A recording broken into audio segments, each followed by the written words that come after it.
The news has been moving really fast, and a lot of people are doing a lot of great work now, bringing to light the conflicts of interest, etc., with Bill Gates, between Anthony Fauci and Bill Gates, and practically anyone involved in health at this time.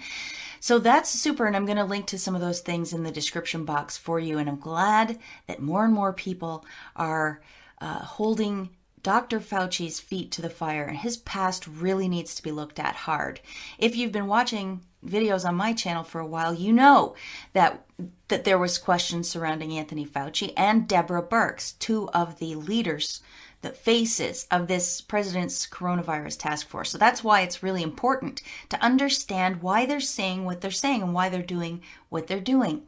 The idea is, it looks like both Deborah Birx and Anthony Fauci have terrible conflicts of interest with the sort of, I'm going to call it the vaccine industry. And the vaccine industry is dominated over the world, as far as I can tell, by Bill Gates.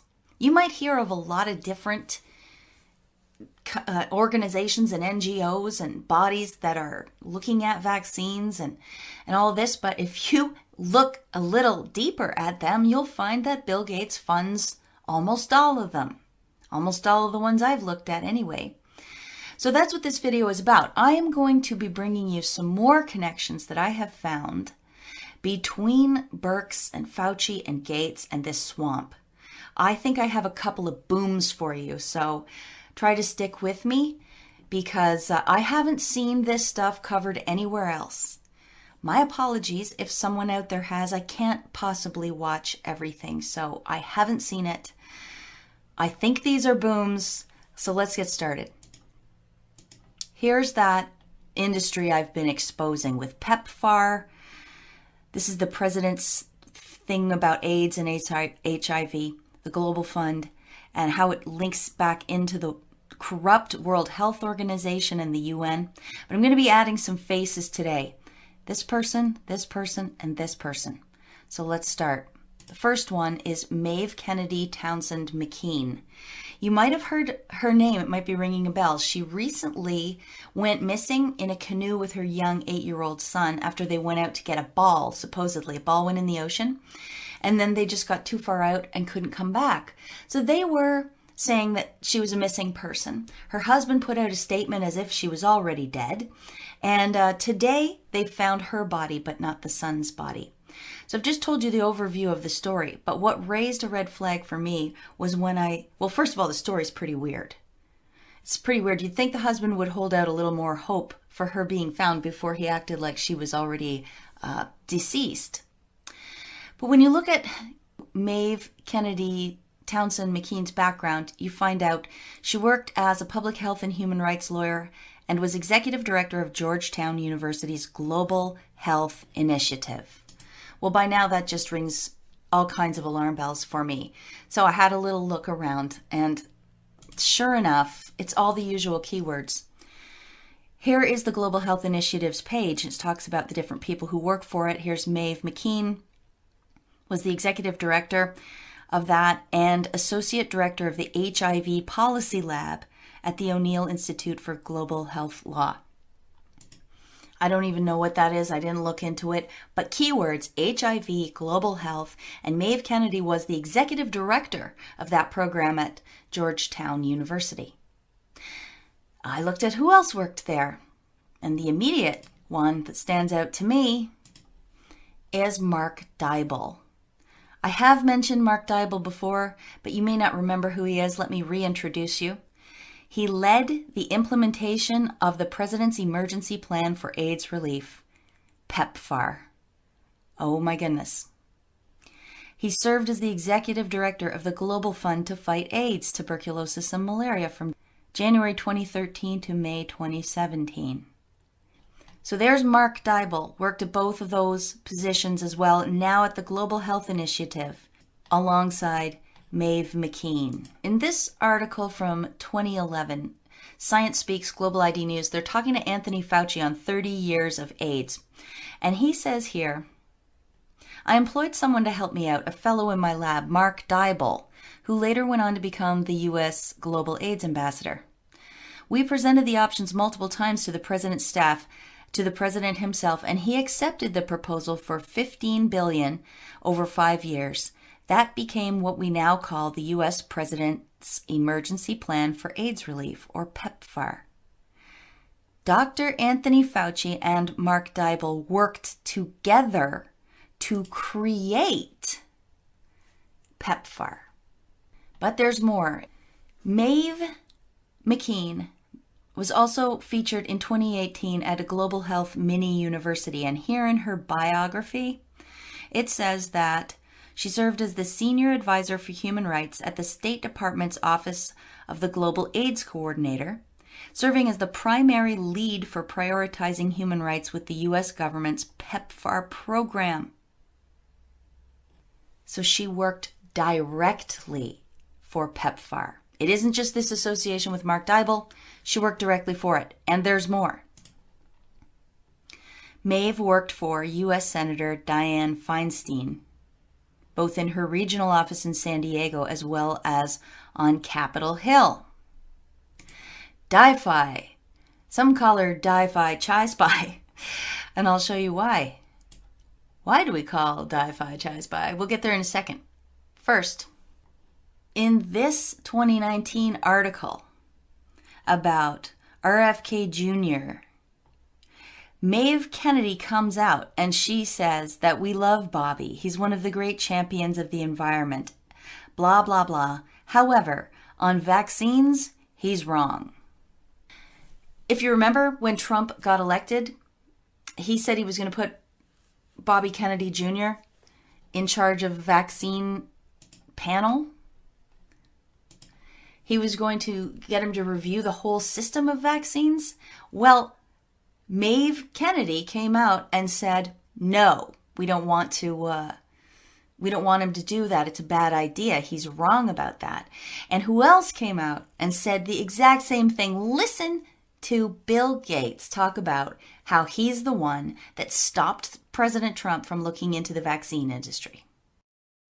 Then the second time I saw him was the March after that, so March 2017 in the White House. In both of those two meetings, he asked me if vaccines weren't a bad thing, because he was considering a commission to look into ill effects of vaccines. And somebody, his name is Robert Kennedy Jr., was advising him that vaccines were causing bad things. And I said, no, that's a dead end. That would be a bad thing. Don't do that. They're all on the same side. They're all on the same page. And it's because they are piggies at the trough of billions of dollars. And those billions of dollars literally are made off the health and well-being of all of us, our kids all over Africa, kids all over the world, injured by these experimental procedures that they do with testing that probably is fake and faulty, like we're finding out about coronavirus right now.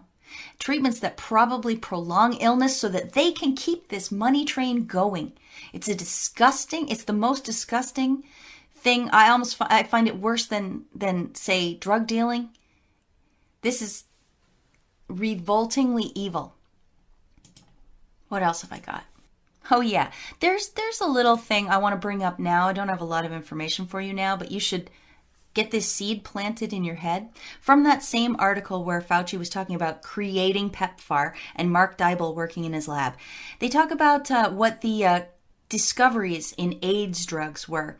And he said there was the discovery of AZT, for the first antiretroviral approved for the treatment of HIV in 1987. So we look up who makes that. Burroughs Wellcome filed for a patent for AZT in 1985. Wellcome, okay?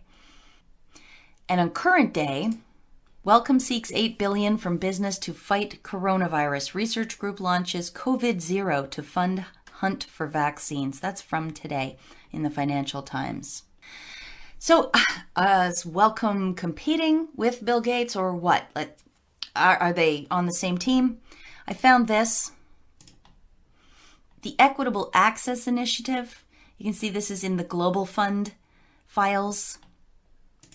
And inside that report, they say the Equitable Access Initiative report represents a collaborative effort by 9 convening organizations: Gavi, the Vaccine Alliance, the Global Fund, UNAIDS, UNICEF, UNDP, UNITAID, UNFPA, the World Health Organization, and the World Bank, together with a high-level panel of experts, blah, blah, blah. Down here it says, for the successful conclusion of the initiative, the EAI team is deeply grateful for the financial support and engagement from the Wellcome Trust and Bill and Melinda Gates Foundation. So you see on this page, it makes it look like there's a whole bunch of people funding this thing. But really, Bill Gates, this is all Bill Gates right here. And we know that Bill Gates is one of the largest, I think he's the largest private donor to the World Health Organization. Politico here says, some billionaires are satisfied with buying themselves an island. Bill Gates got a United Nations Health Agency. Over the past decade, the world's richest man has become the World Health Organization's second biggest donor, second only to the United States, and above the United Kingdom.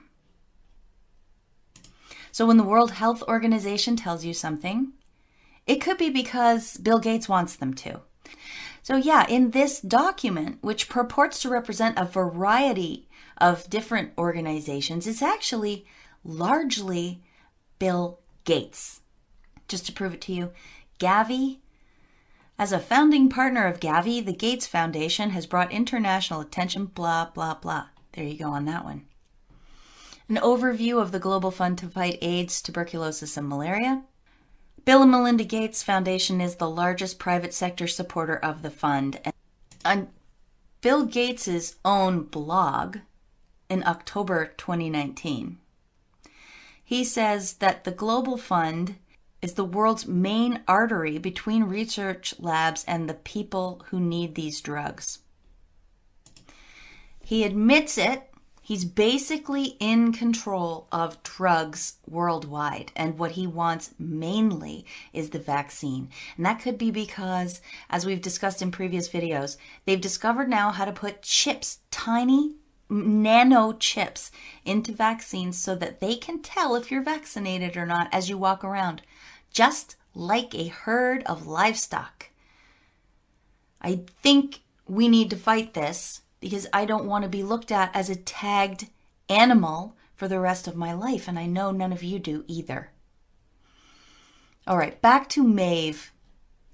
Maeve McKean. I said we were going to get back to Dianne Feinstein, and here it says on her LinkedIn that she worked for Dianne Feinstein from January 2001 to January 2003 in the Homeland Security and Transportation Department. Dianne Feinstein, it turns out, had a driver who was a Chinese spy. He worked for her for 20 years. This came out in 2018. This Chinese spy was listed as an office director on payroll records and served as her driver when she was in San Francisco, all while reporting to China's Ministry of State Security through China's San Francisco consulate. And this is the Washington Post's own words. The reaction of the mainstream media, barely a peep.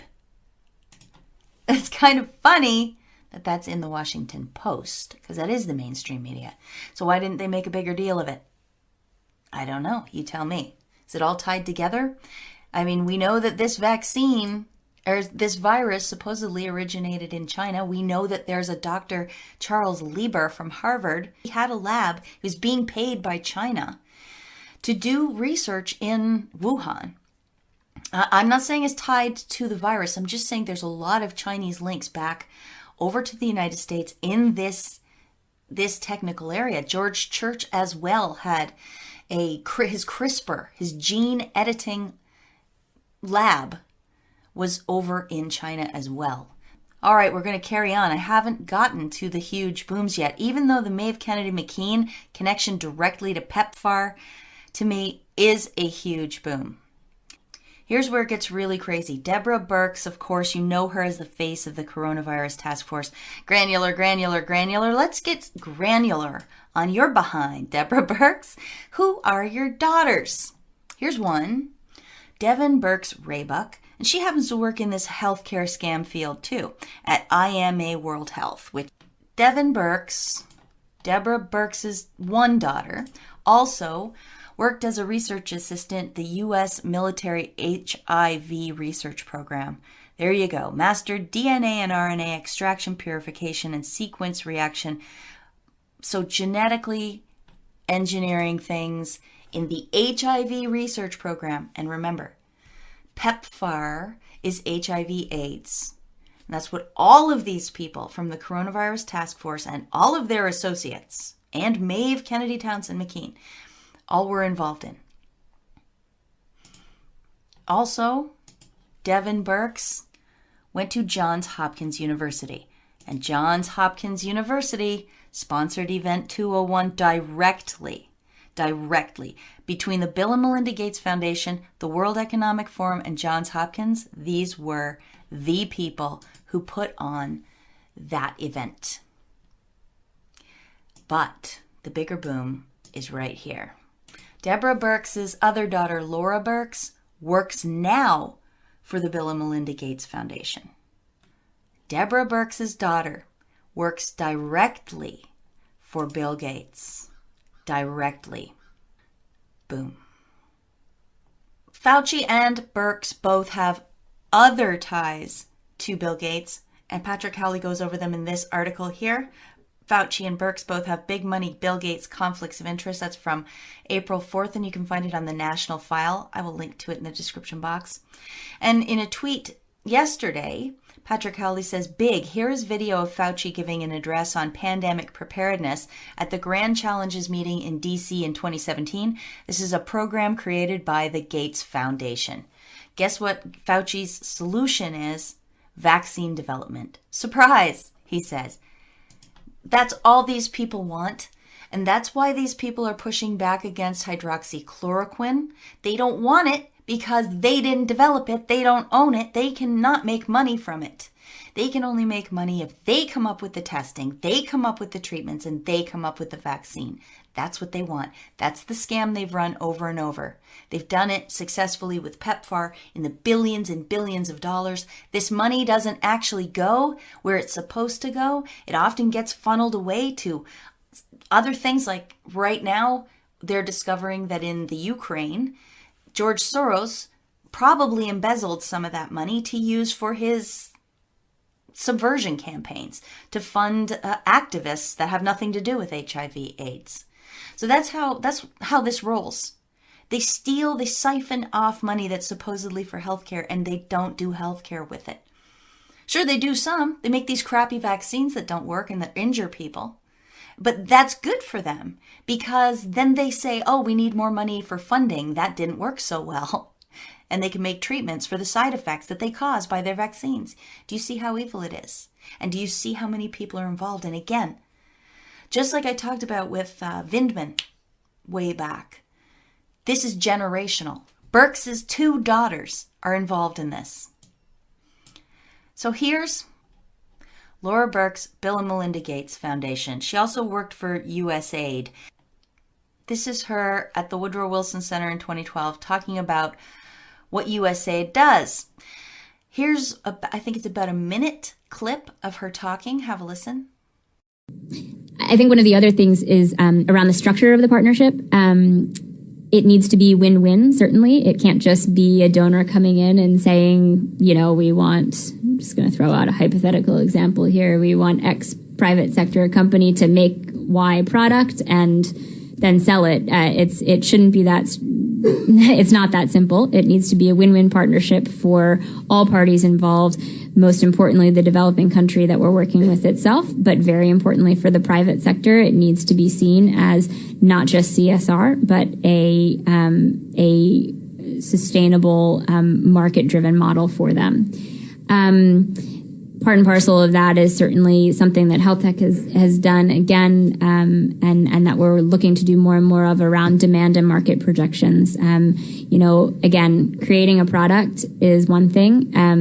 You've got to make sure that the market is there, and you've got to make sure that folks are there to buy it, and that the demand is there. And often, what strikes me is her repeated mention of creating a market. making sure there's a market there. That might be fine if you were talking about surfboards or, I don't know, platform shoes or movie tickets, but they're talking about healthcare. They're talking about medicines and health aids. So how do you make sure there's a market? Do you think one possibility is that you give people treatments and vaccines that cause side effects, and then you come in and that's your market? You can be sure through the vaccine programs that there will be a market for whatever healthcare treatments or aids the company wants to sell. Like if you give someone a vaccine and they end up with, I don't know, joint problems, that then you can come in and sell them your big pharma solution for joint pain, things like that.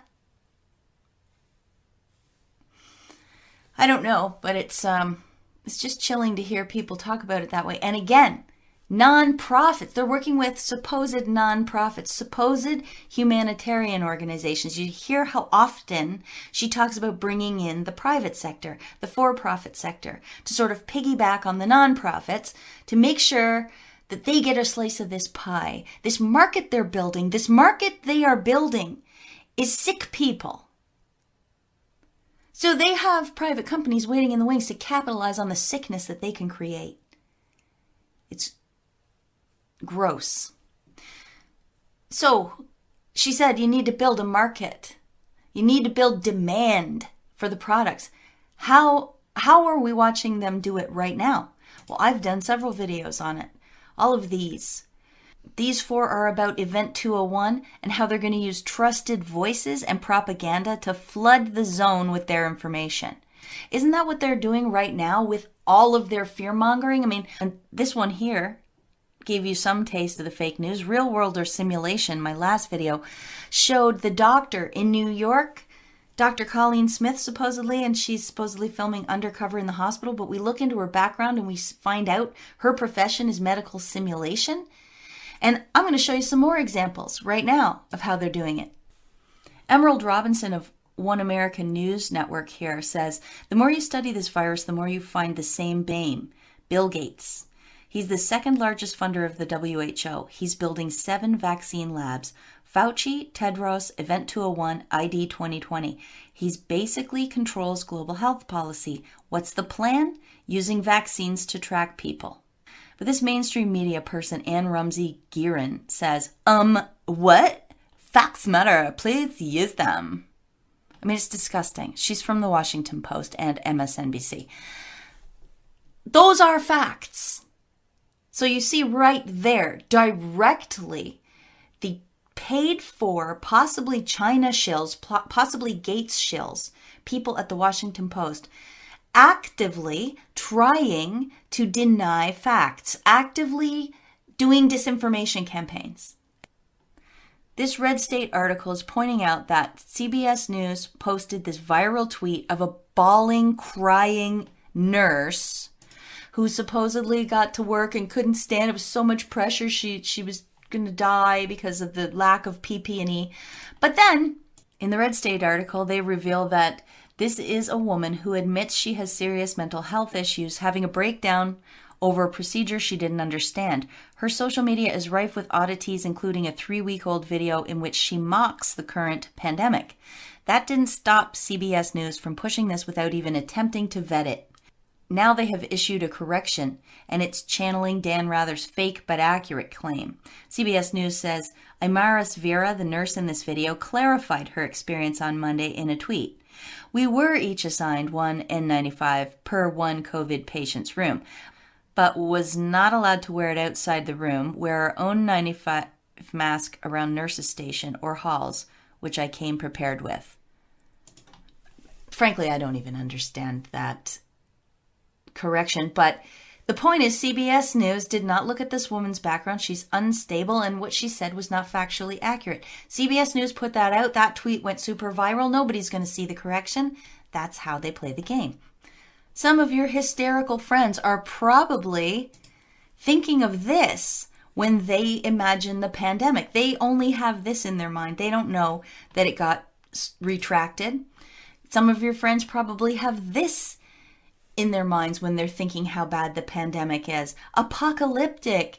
This Colleen Smith, who works in medical simulation. There's a lot of questions about this video. But there's more.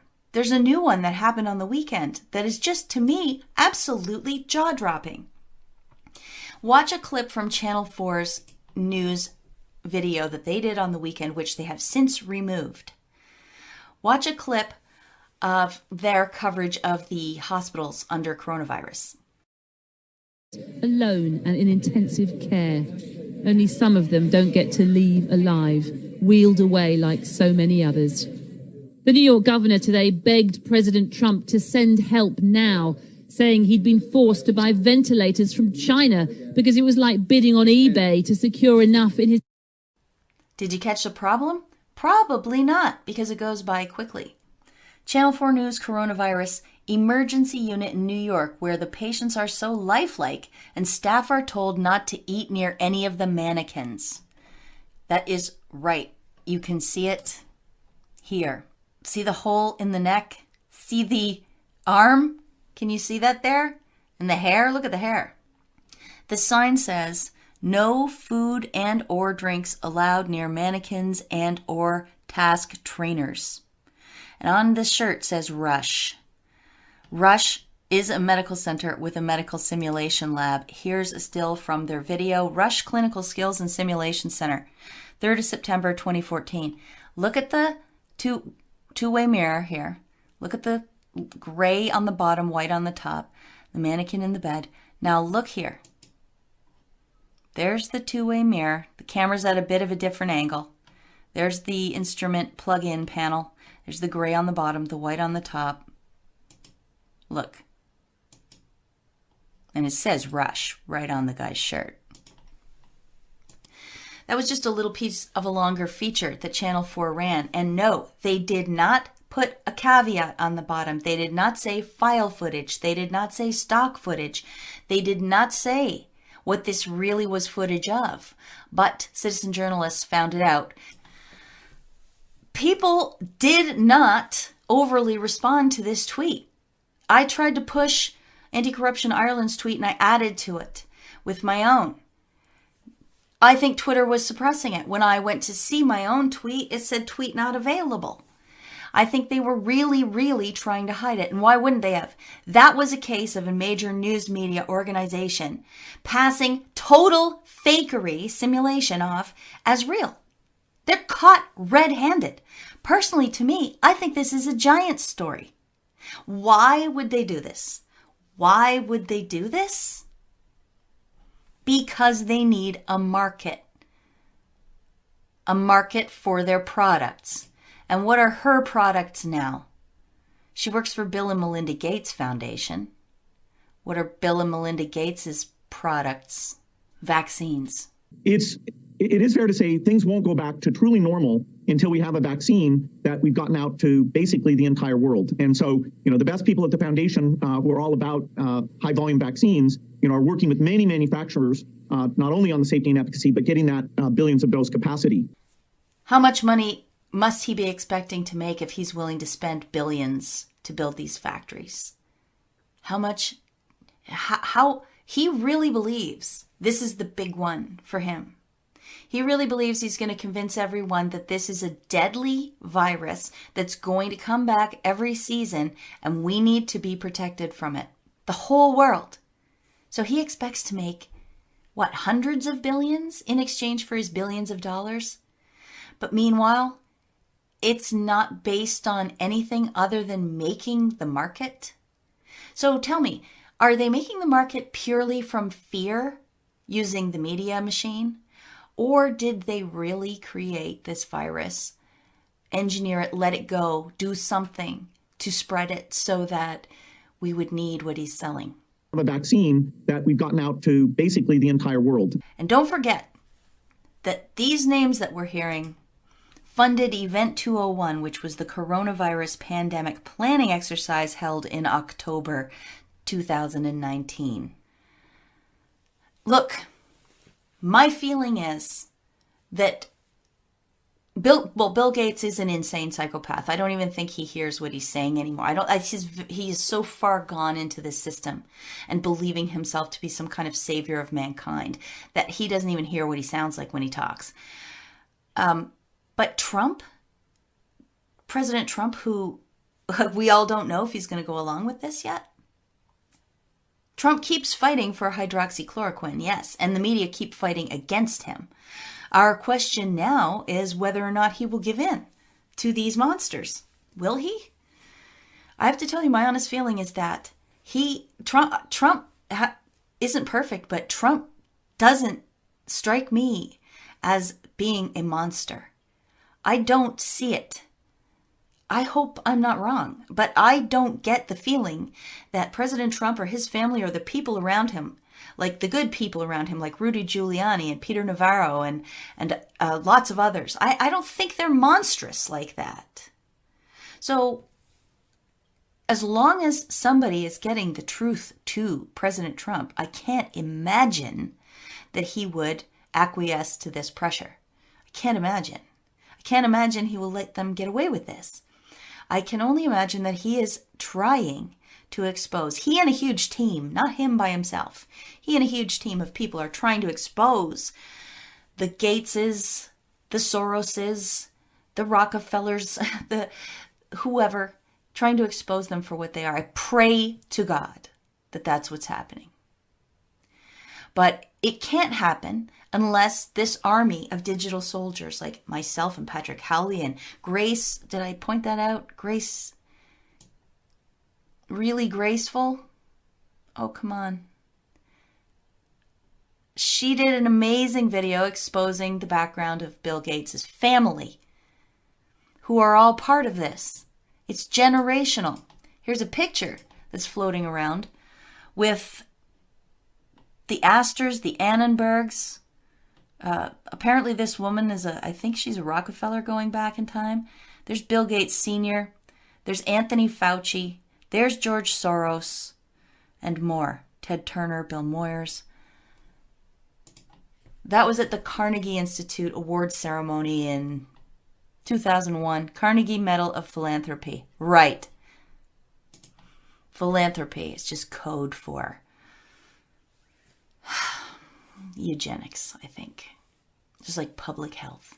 Code for eugenics. To review, the coronavirus task force made up of Mike Pence, Deborah Birx, Anthony Fauci. We come to find out that both these two have massive conflicts of interest. They're beholden to Bill Gates. They're invested in things with Bill Gates. Money, money, money comes from being loyal to Bill Gates and his plan. Deborah Birx's daughter works directly for Bill and Melinda Gates. Boom. That is a boom. And we find out that Maeve Kennedy McKean, who just died in that weird boating accident where her son and she went out into the water to retrieve a ball, and she never came back, she worked directly for PEPFAR as well. Directly for it. And she now works at Georgetown University, where a guy called Mark Dybul and she are both part of the Global Health Initiative. Mark Dybul was partners with Anthony Fauci in creating PEPFAR in the first place. And then Mark Dybul went on to work for the Global Fund as its chief executive. Deborah Birx was also the head of PEPFAR and is on the board of the Global Fund. Who is the main funder of the Global Fund? Bill and Melinda Gates. It's all the same thing. You see, it's a giant circle. And as for the rest of it, I've already covered it in my other videos. How Tedros Adhanom needs to be brought up on charges of crimes against humanity for multiple crimes. And yet he was just recently put in charge of the World Health Organization. Tedros Adhanom isn't even a doctor, and he was part of a communist terrorist revolutionary group in Ethiopia. China sneaks in, spy for 20 years on Dianne Feinstein, and Maeve Kennedy McKean worked for Dianne Feinstein. Does that have any relevance here? It's hard to tell because the media won't dig. Bill Gates is the second largest funder of the World Health Organization underneath the United States. And then China has been putting more and more of a stake in the World Health Organization too. So, yeah, can you see the shape of the fraud? It's gigantic. And I really don't think Trump wants to see those people succeed. I really don't. To cheer you up a little bit, I'm going to close with some words by Steve Bannon on his show the other night. Night before. It's just hoorah. Listen to this. Henry Kissinger, I do not need to hear from you about the liberal world order at the post. You are guilty, sir. You are guilty. You think you got blood on your hands for the bombings back in the Vietnam War? You have blood on your hands for this. You have been the mouthpiece and the prop for these people from the beginning. You propped up the Chinese Communist Party, and not just that, you took the blood money from them. You've been paid for decades by the Chinese Communist Party. It's all going to come out. All the Wall Street guys in business with them, all the corporatists in business with them, all the think tank guys in business with them, taking blood money, it's all coming out. Okay? We're telling you, it's all going to come out. It's all going to come out. And the world is going to stand in judgment of you because you're just as bad as the devils. In fact, you're worse because you didn't even believe in the ideology. Here's what you believed in: the money. You took it for money. You don't believe in their ideology. They're totalitarian dictatorship. Everybody knows that. You took it for the money. On Wall Street because you make more money. All the hedge fund guys in business with them, you're just as guilty as they are. Okay? You want to change the world order? Hey, we're going to change it. And we're not going to use you. The people who have managed to climb to the West, the party of Davos, the people that in the third week of January in 2017, she came and gave that speech about globalization, and the Economist and the Financial Times and all the party of Davos, all Davos man said he's amazing. He said the biggest problem in the world's populism, right? And Trump 2 days later gives the American carnage, which is a defense of the Westphalian system, the nation state, and she's talking about it. Here's why. All the hedge fund, all the bankers, all the marketing people, all the lawyers, everybody, all Davos man. You knew about the Falun Gong. You knew about the organ harvesting. You knew about East Turkestan and the Uyghurs. You knew about the Dalai Lama and the Tibetan Buddhists. You knew about the underground house Christians. You knew about the underground Catholic Church. You knew about the Tiananmen Square freedom movement. Every person in China that's ever fought for freedom you knew about. And you worship at the foot of a totalitarian dictatorship. There is blood on your hands, and trust me, to my last breath, we're going to hunt you down and expose it all. And we're starting with Kissinger. Yes, that is my fondest wish. Get them. Get them. Let's get them together. The citizen journalist, the alternative media, we are doing an excellent job. Keep pushing these stories. Get it out there that Deborah Birx's 2 daughters work in global health, and her 1 daughter, Laura Birx, works directly for Bill Gates Foundation. That's boom! Get it out there.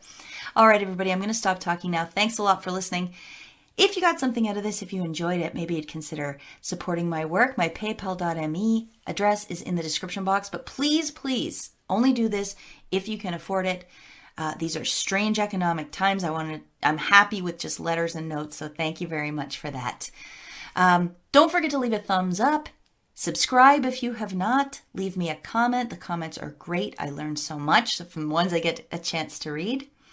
And yeah, check the references for links to all kinds of great videos. Really Grateful will be in there. Really Graceful will be in there. Patrick Howley will be in there. And links to everything that I've referenced will also be there for you to double check. Until next time, everybody, peace out.